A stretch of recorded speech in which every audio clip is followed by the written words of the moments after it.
first thing is to stop thinking about roles and think more about the work that needs to be done, because we tend to think in the old way of it's full time and it's a role and what goes into a role, and we do a job spec for that.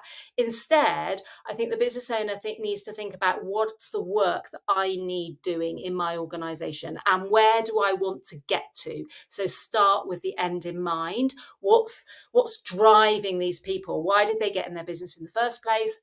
What do they want their business to look like in 5, 10 years' time? So that's a great place to start.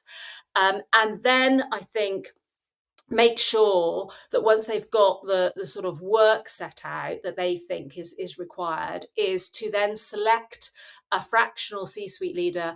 And I would obviously they need to have the technical skills and the competencies. So that's a given. And I think that's really a hygiene factor. There are a lot of fractional leaders out there that have got that. They've got the technical skills.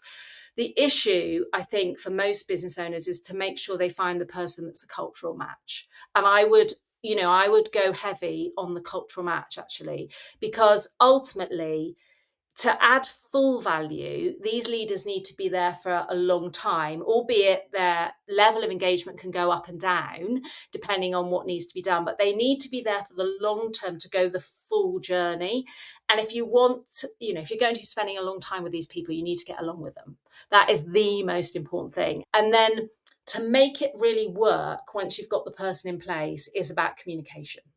So that is about monitoring the engagement, monitoring what we're doing, defining success, having regular check-ins, ticking off what has been done, what hasn't been done, sharing expectations, and constantly doing that and building that co-creation, if you like, of working together.